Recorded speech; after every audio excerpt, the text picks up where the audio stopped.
ठीक है तिवारी जी, मैं दोबारा लौटूंगा आपके पास। यस जी बड़ी देर से इंतजार कर रहे हैं, पूरे मध्य प्रदेश में उनको चुनाव लड़ना है। लेकिन एक बात तो है ना यस जी, ना सूत ना कपास, जुलाओं में लट्ठम लट्ठा।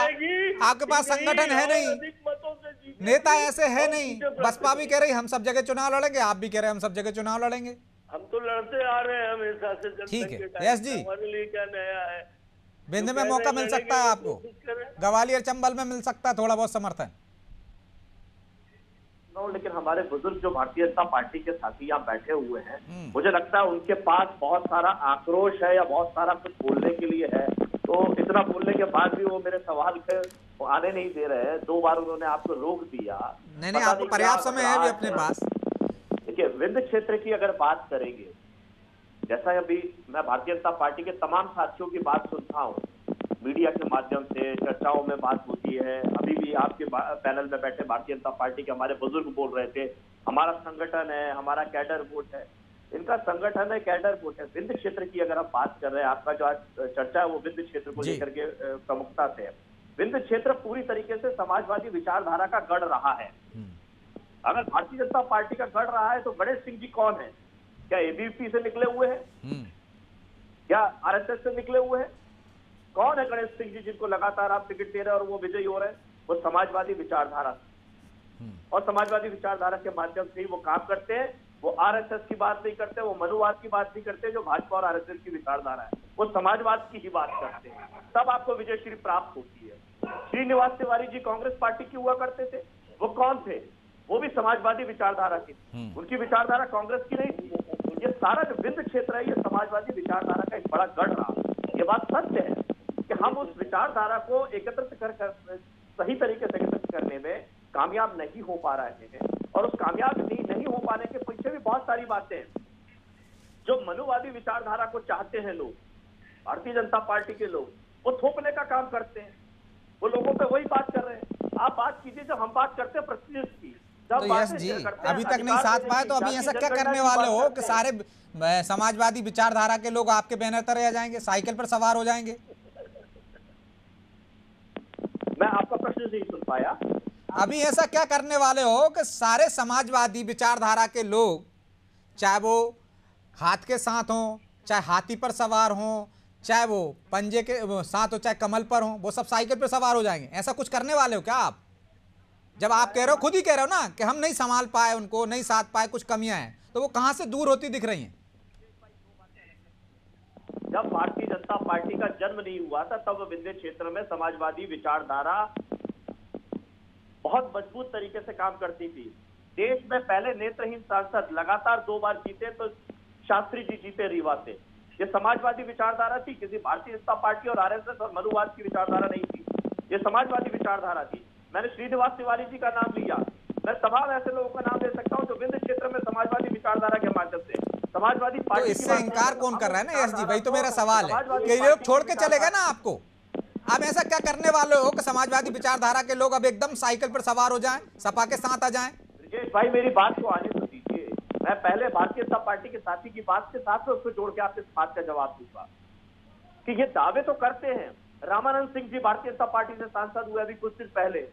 तमाम ऐसे लोग हैं विचारधारा के लोग, हम उनको साथ लेने की कोशिश कर रहे हैं। और भारतीय जनता पार्टी की जो नीति रीति है, जिस तरीके से इन्होंने अनुसूचित जाति, जनजाति, पिछड़ा वर्ग को खत्म करने का काम किया है। मध्य प्रदेश में पंचायत चुनाव हुए, नगर निगम के चुनाव हुए, उसमें जिस तरीके से आरक्षण खत्म हुआ, अभी उत्तर प्रदेश के अंदर आरक्षण खत्म होगा नगर निकाय में। तो ये जो इनकी स्थिति है, जो ये चाहते हैं संविधान बदलना, आरक्षण खत्म करना, हम वापस से वही समाजवादी विचारधारा जो संसोपा ने उस समय नारा दिया था डॉक्टर राम मनोहर लोहिया के माध्यम से, संसोपा ने बांधी गांठ, पिछड़े पावे 100 में 60। तो हम आबादी के हिसाब से प्रतिशत की बात करते हैं, जाति जनगणना की बात कर रहे हैं। बिहार में जाति जनगणना शुरू हो चुकी है, लेकिन भारतीय जनता पार्टी चाहती है नशे का कारोबार करना, जिसका विरोध भारतीय जनता पार्टी। आप भी कविता जी जैसी बातें करने लगे, मुद्दे पे नहीं आ रहे हो आप मनुवाद को कह दो, सब कुछ मुद्दे की बात करें ना। विंध में ऐसा क्या करने जा रहा हो कि आपके पास तमाम नेता आ जाएंगे?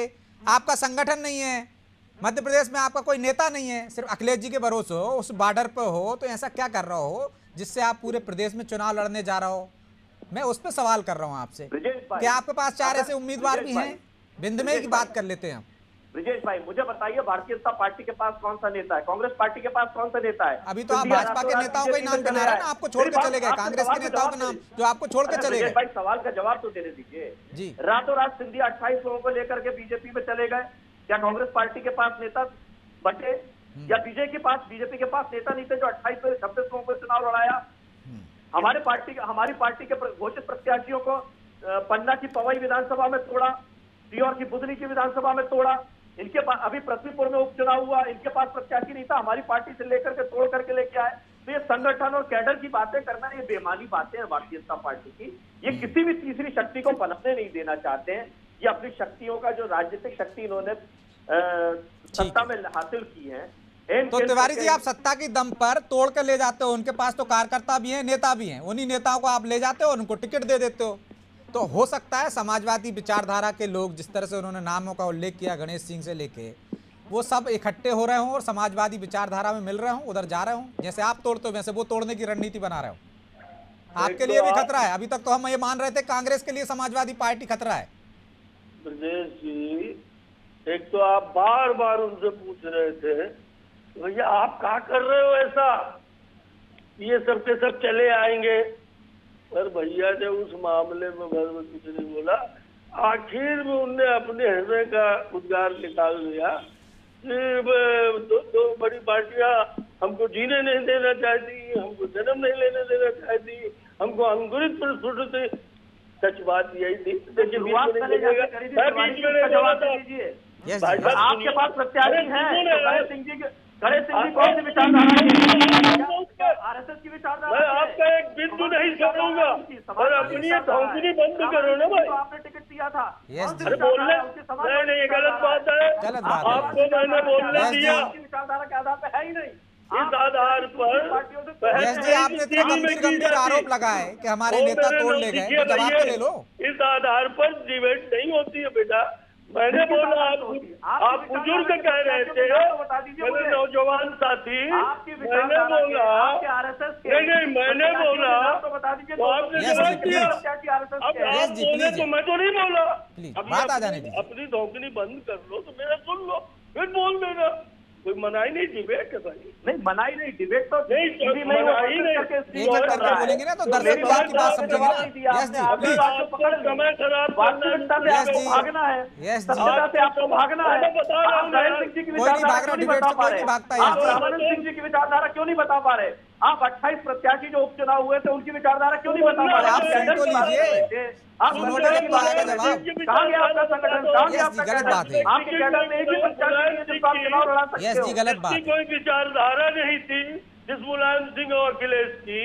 वो सिर्फ जाति का जोड़ तोड़ करके उत्तर प्रदेश में दुकान चलाते रहे और सपा में कुछ टिकटें बेचते रहे। राजनीति में दुकान अगर कोई चला रहा है तो भारतीय जनता पार्टी चला रही है और आप जैसे मनुवादी लोग चलाते हैं।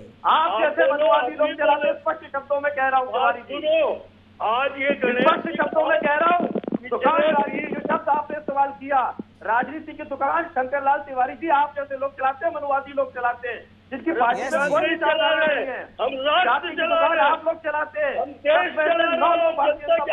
अगर पदाधिकारी बनाए जा रहे हैं तो आप बिरादरी के लोग बनाए जा रहे हैं, आप तो नहीं कहना चाहते हैं। आप जनसंख्या के आधार की बात नहीं करते। बिहार में जातीय जनगणना हो सकती है, मध्य प्रदेश में क्यों नहीं हो सकती, देश में क्यों नहीं हो सकती?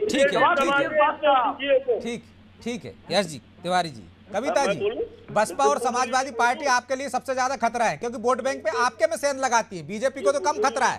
और यदि वो चुनावी मैदान में उतर रहे हैं, आपसे गठबंधन नहीं कर रहे हैं, समझौता नहीं कर रहे हैं, पहले भी जिस तरह से मायावती से समझौता करने की कोशिश की गई थी, तो इस बार तो आपके ही नेता कहने लगे हैं कि अब तो समझौता साफ इंकार होगा, तो नुकसान तो आपको ही होगा सबसे ज्यादा।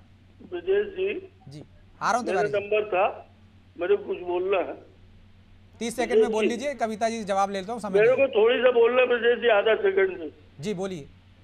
एक बात सुनो, एक तो बुजुर्ग कहते हैं सुनो, रामानंद सिंह का स्वर्गवास हुए कम से कम 8 साल हो गए।